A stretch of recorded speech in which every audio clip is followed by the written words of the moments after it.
Haboim. Welcome everyone. We're about to begin Be'ezras Hashem together on Daf Mem Dalid Amud Aleph. Starting with the new Gemara on the bottom of Daf Mem Gimel Amud Beis. Our Mishnah states that the Kohen Gadol, after shechting his par, is mekabel the dam, and he first performs the avodas haketoros before then applying that dam. So in the meanwhile, he gives that dam to the kohen to stir to ensure that it does not coagulate. The Mishnah states that he puts that dam to the one who is mevaris boy al haroivid haravi sheba heichal. Ask the Gemara, v'haksiv v'kol adam lo yeh be'ohel moyed. A person cannot be in the ohel moyed. So therefore, how can he go ahead and give it to the kohen to stir the dam in the roivid haravi, the fourth row sheba heichal, inside the heichal? He's not allowed to be in the heichal when the avodas haketoros is being performed. Answers the Gemara, Amar Yehuda Tnei Shel Heichal. It doesn't mean that it's in the Roivid Revi in the Heichal itself. It means from the Heichal. So therefore, in respect to the Heichal, it's 4 rows outside the Heichal in the Azara. Tonu Rabbanon V'kol Adam Lo Yeh Be'oil Moed. Now the Gemara darshans with the following brisa, the pasuk we just quoted. That pasuk states that a person cannot be in the ohel moed, which refers to the heichal. And the pasuk goes on to say that Adam lo yeh ba'ohel moed bevoya lechaper b'kodesh ad seisoy, until the kohen gadol goes out. V'chiber ba'adu v'abeisoy u'ba'ad kol kahal Yisrael, when he then gives a kapara for all of Klal Yisrael, including himself and the other kohanim. Says the Brisa, nobody can be in the ohel moed on top of Mem Dalam and Aleph. Yochal, I might think afilu be'azara. He can't even be in the azara while the Kohen Gadol performs the avodas haketoros in the heichal, in the kodesh kadoshim. Talmud loymar be'ohel moed. Therefore, it says in the ohel moed. The ohel moed refers to the heichal. Ein li elo bo'el moyed shebemikta midbar. I only know the oil meled in the midbar. How do I know Shiloi beis oilomim minayin? Where do I know the Mishkan in Shiloi and the Beis Hamikdash in Yerushalayim? Talmud loimer ba'kodesh. It comes to include those as well, that he cannot stand in the heichal when the Kohen Gadol is performing the avodas haketoros in the kodesh kadoshim. Ein li elo b'shas haketoros. The Brisa continues and says, I only know during the time of the burning of the ketoros in the kodesh kadoshim. B'shas matan damim minayim. Where do I know when he applies the dam in the kodesh kadoshim? That also requires that nobody stand in the heichal. Talmud lomar bevoy oy lechaper. When he comes, the Kohen Gadol to be mechaper, and therefore that's an reference to the application of the dam. Ainli ela b'knisa. So that's only talking about when he bevoya, when he comes into the kodesh hakadoshim. B'yitziyasu minayin. Where do I know that he has to remain outside of the heichal until the Kohen Gadol leaves the kodesh hakadoshim? Talmud loymar ad tzeisoy, until he goes out. The pasuk goes on to say, "V'chiper ba'ad doi u'ba'ad beisoy u'ba'ad kol kahal Yisrael." In this order, that he will be mechaper on himself and on his household and the rest of Klal Yisrael. Keparosoy koidem is lekaparos beisoy. His confession, it then precedes the confession of his household. Kaparoso beisoy koidem lekaparos echov hakohenim. The kapara of his household, that precedes the confession of his rest of his kohanim, the fellow kohanim. The kaporos echav hakohanim kodems the kaporos called kahal Yisrael. That precedes then the confession of all of the rest of Klal Yisrael. Omar Mar, the Gemara now brings back the previous statement, Ein li ela b'shas haketara. I only know the time of the ketara, says the Gemara. My mashma, why would we think that it refers to that? The Brisa states, Ein li ela b'shah haketara. But the psukim really are talking about both the avodas haketoros as well as the matan damim in the kodesh kadoshim. So why should the Brisa assume that I only know b'shah ketara, that the kohen has to stand outside of the heichal, and he cannot be in the heichal b'shas the avodas haketoras in the kodesh kadoshim. Maybe it refers to the matan domim. Where did the Brisa know to assume that? My mashma, Omar Rove, v'chein Rabbi Yitzchak bar Avdimi, v'chein Rabbi Elozar, Omar Kro, v'chiper ba'adoi, u'ba'ad beisoi, u'ba'ad kol kal Yisrael. It brings the pasuk that states in the Hemshech that it's a kapar for all, not only himself and his household, but all Klal Yisrael. What is that referring to? That brings a kapar for all of them together. Ezu kapar sheshava loy ulebezo le'echav hakonim ulechol kahal Yisrael. What is that going to bring a kapar for everybody together? Have a omer ze haktara haktaras. This refers to the burning of the ketaras. The ketaras will bring effect, atonement, a kapara for all of Klal Yisrael.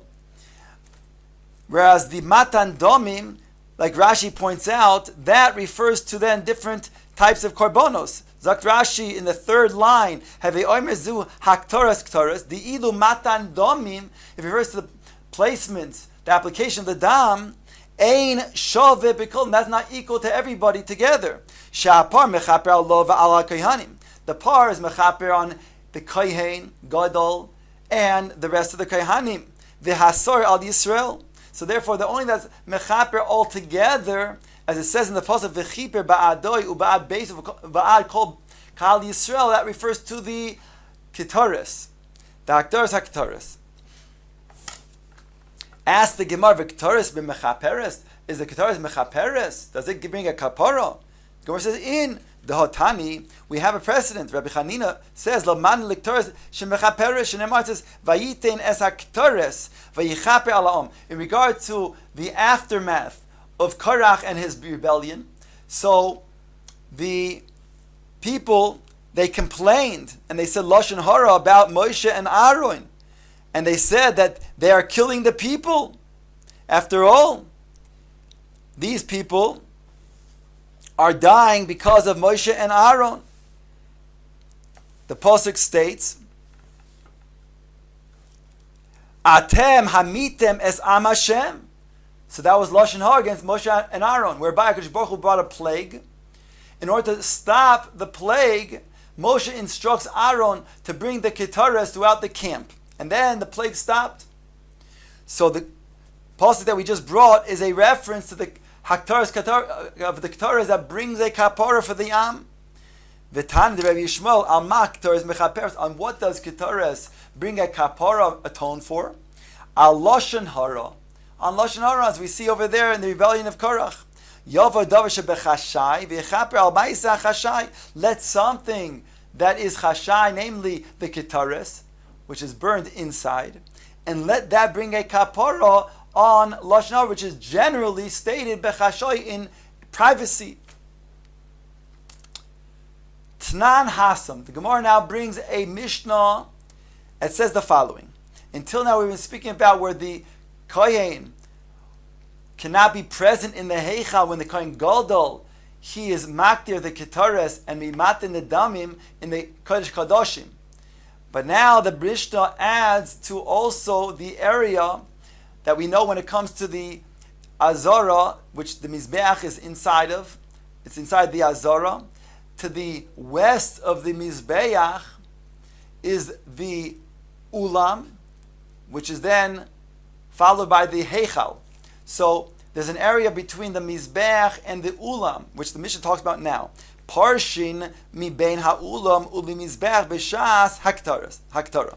Here it states that one has to separate. Nobody can be present. They have to vacate the area between the Ulam and the Mizbeach, the time of the burning of the Ketaras. Omer Rabbi Elozar lo shonu. This mission was only talking about Elo b'shah haktaras deheichal, aval b'shah haktara delifnai velifnim meheichal parshi miben ha'ulam mivech lo parshi.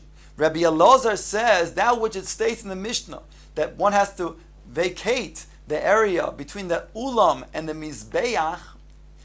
That's talking about the haktara of the inside the heichal, which is done in the morning and in the afternoon. But in regards to the haktar of the ktaris in the Kodesh Kadoshim, that one does not have to evacuate. He only has to evacuate the Heichal itself. Now the Gemara is going to ask on this statement Rabbi Elazar, who then explains it to refer to only the burning of the Ketares in the Heichal, what has to evacuate between the Ulam and the Mizbech, but not the Kodesh Kadoshim. Mosiv Rav Ade Bar Ahava V'Amri Lo Kadi. There's a question, a refutation Rav Ade Bar Ahava brings from the Brisa, and some say it's either a person named Kadi, or it means an unnamed person. Rabbi Yosi Oimer, Keshem Sheparshin Mi Bein HaUlam, Ulam Mizbeach, B'Shas HaKtorah, the same way that one has to be parish from Bein HaUlam Mizbech during the time of the Haktorah, of the burning of the incense, Kach Parshin B'Shas Matan Par Koyen Mashiach Upar Helem Dovar Shel Tzibur Usirei Avoidas Koichovim. These are the inner chatos, where the blood is applied on the paroiches between the Kodesh and the Kodesh Kadoshim, as well as applications in the inner Mizbeach, in the Heichal. And these are performed for what's called the Par Koyen Mashiach, when the Kohen Gadol erroneously gives a ruling for something that is mutter, for something that is really osir, and carries with it a chiyuv of a kares. And he himself then performed the act that he said was permissible when it was really indeed a chiyuv kares. When it comes to Par Helen Doretz El Tzibur, that's when the Sanhedrin ruled something was mutter for something that was truly osir and carried with a chiyuv kares. And the Tzibur, at least the rove of the Tzibur, then transgressed that Avera, thinking that it was mutter. Or Sirei Avodas Kachavim, same idea, that the Sanhedrin gave a ruling that something was mutter, but in this case, it was a Avodah Zarah that the Klal Yisrael then thought was mutter, and erroneously followed the ruling of the Sanhedrin, which was a chiyuv kares, specifically for avodah zarah. So the applications, Rabbi Yossi says, the same way that we are paresh from the areas between ulam and the mizbeach for the burning of the haktara, of the ketares, so too during the applications of these karbonos. Ha asked the Brisa, Ma malo yesh ben ha'heichal lebein ha'ulam lemizbech. What would be then the stringency, the maila between the heichal and that which we said between the ulam and the mizbech, which we're saying also has to then be vacated when during the burning of the ketara, of ketares. Ella says the Gemara.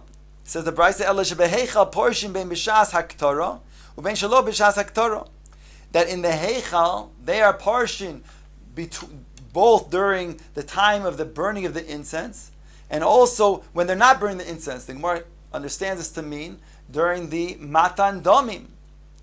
Ubein ha'ulam lamizbeach ein portion ela b'shas haktara. With regards to then vacating the area between the ulam and the heichal, that is only done during the time of the burning of the incense. B'shas haktorah mia parshi. From the time of the burning of the incense, we do, and the Gemara understands it's referring to the burning of the incense in the Kodesh Kadoshim. So we see that there is a requirement to vacate the area between the ulam and the mizbeach during the burning of the ketaris in the Kodesh HaKadoshim. My la b'shas hektor li leflay yifnim isn't referring to the Kodesh HaKadoshim, and therefore it would be a kasha on Rabbi Elazar said that indeed there's a chiluk, that which required to vacate the area between the mizbech and the heicha and the ulam is only during the burning of the ketaris in the heicha, because that's close by. Then there's a concern that then they might enter. But when there's the burning of the ketaris in the Kodesh HaKadoshim, that's already further away, and there's not a concern. So this Bryce Lechar is a kasha on Rabbi Elazar's chiluk. Says Gemara loy, that's not what we're talking about. It's not referring to the burning of the ketaris in the Kodesh HaKadoshim. B'shas haktara de heichal. It's talking about the burning of the ketaris in the heichal, which is done in the morning and the afternoon. That one has to vacate also midirabanan, the area between the ulam and the mizbeach. Ihochi asked the Gemara, ha ma mala. Then why did the Brisa state what is the stringency between the heichal over the area between the ulam and the mizbeach? V'suloi, is there not a greater stringency? And there further stringency? Ha'ika ha'mala. The ilu meheichal porshu bein shas haktora didei bein shas haktora d'vanifnim. During regards to the heichal, you must vacate it, whether there's burning of the ketores in the heichal or whether there's a burning of the ketores in the kodesh kadoshim.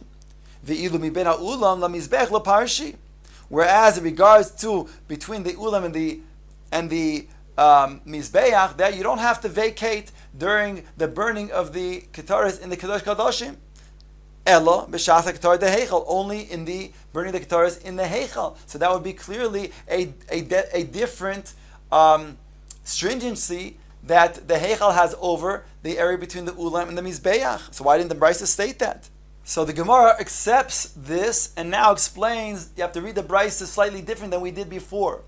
Ha kitani ela shebeheichal parshin bein b'shas haktor bein shaloi b'shas haktora. That which it says that you have to vacate the heichal, whether it's during the time of the burning or time of not the burning. It doesn't mean the time of not the burning refers to the application of the damim, as we explained the Brisa before. No, it means during the time of the burning in the heichal, or time of the burning not in the heichal, but rather in the kodesh kadoshim. Umi bein ha'ulam u'lemizbech ein parshin elo shebeshas haktora. But rather in the heichal, in the area rather between the ulam and the mizbeach, that you only have to be paresh when the haktara is burning. The ketara is burning in the heichal, and that would fit like Rabbi Eliezer is saying that indeed when it's burning in the kodesh kadoshim, you don't have to vacate the area between the ulam and the mizbeach. On top of Mem Dalem at Beis, v'ha'ika ha'mayla, and behold, it said. There is a maila stringency that the heichal has over the area between the ulam and the mizbeach. Di'ilu meheichal pirshi ben bekdusha didei ben kedusha dilifnim. That in regards to the heichal, then you have to separate whether it's the kedusha, the application of the damim of itself, or the application of the damim in the kodesh kadoshim. The Gemara is asking, but there's another stringency that we have as well. That in regards to the application of the damim, in regards to the heichal, you have to go ahead and vacate the heichal, whether the application is done in the heichal or in the kodesh kadoshim. Whereas in regards to the area between the mizbeach and the heichal and the ulam, there you don't have to vacate that area when there's an application of the damim in the heichal. But in regards to vacating it in the kodesh kadoshim, you don't. So that would be another stringency. So why didn't it state that? In addition to the stringency that it has in regards to the burning of the ketaris, like Rabbi Eliezer explains, that's only requiring to vacate between the ulam and the mizbeach when it's burning in the heichal, but not when it's burning in the kodesh kadoshim. Whereas when it comes to the heichal, it does have to be vacated. So why don't we add this second stringency of the application of the damim? Answers the Gemara, Omar Rov Shem Prisha Achasi. When it states in the Brisa that they have to be paresh, it's one shame. The same way that you have to be paresh from the heichal, both for the burning of the ketaris, both in the heichal and the kodesh kadoshim. It's as well as the application of the damim in the heichal and the kodesh kadoshim. And in contrast to that is the area between the ulam and the mizbeach. There you don't have the parish from when it's performed in the heichal, both the burning of the ketaris and the application of the damim.